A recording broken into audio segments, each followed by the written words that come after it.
ketemu lagi di podcast Lingkungan Enviro melalui channel Environment Institute bersama saya Mahawan Karuniasa. Pada kesempatan kali ini saya akan melanjutkan tentang bisnis karbon atau perdagangan karbon.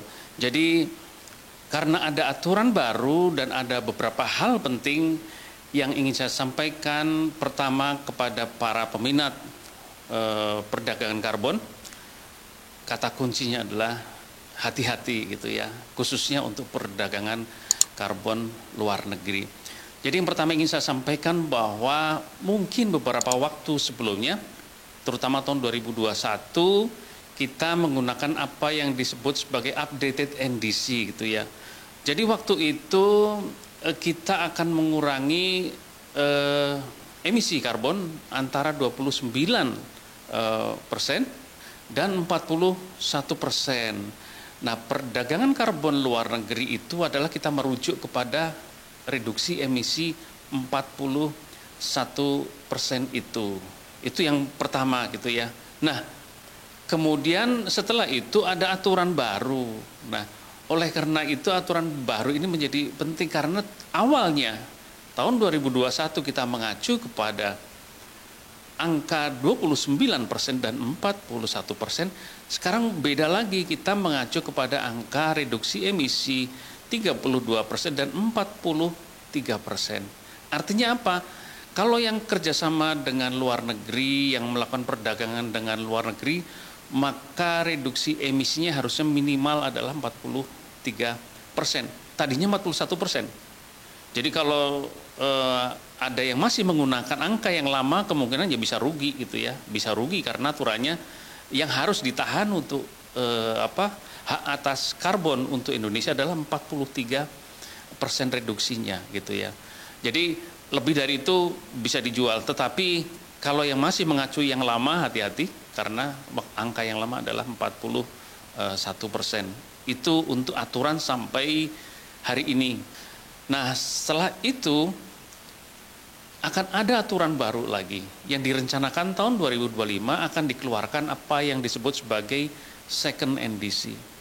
Second NDC kemungkinan angkanya berbeda dengan yang sekarang sudah dibuat 32 dan 43%. Perbedaan berapa?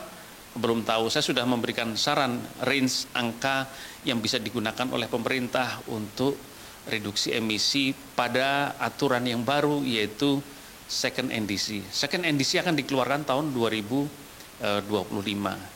Terkait dengan itu perlu saya sampaikan juga untuk hati-hati. Mungkin sampai tahun 2025 kita mengeluarkan second NDC. Tetapi antara 2025 sampai dengan tahun 2030 juga perlu hati-hati. Kenapa hati-hati? Saya kasih tahu. Yang pertama bahwa emisi global itu untuk menjaga kurang dari 1,5 derajat Celcius kenaikan suhu permukaan bumi, maka emisi global itu harus tidak boleh lebih dari 33 gigaton di tahun 2030. Nah, dari komitmen seluruh negara, dari NDC seluruh negara, itu kalau dijumlahkan angkanya emisinya di tahun 2030 masih 53 sampai 56 gigaton. Jadi masih ada banyak sekali ya, kurang lebih berarti ya 53 kurangi 33, 20 gigaton.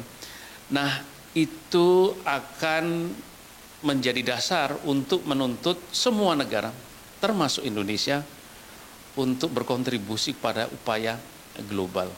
Berapa nambahnya lagi setelah tahun 2005, apa nambah atau tidak, itu sangat sampai sekarang belum bisa diprediksikan. Tetapi yang pasti adalah bahwa negara harus sepakat, tidak ada pilihan lain, bahwa emisi di tahun 2030 harus 33 gigaton. Yang sekarang diprediksikan baru akan menuju ke 53 gigaton.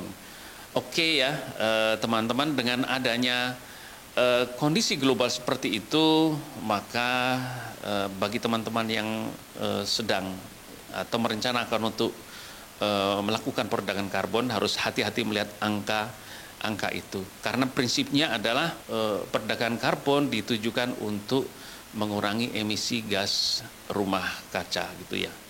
Oke, teman-teman, saya kira itu untuk kesempatan kali ini akan saya update terus mengenai perdagangan karbon melalui peraturan regulasi dan perkembangan internasional maupun nasional yang terjadi.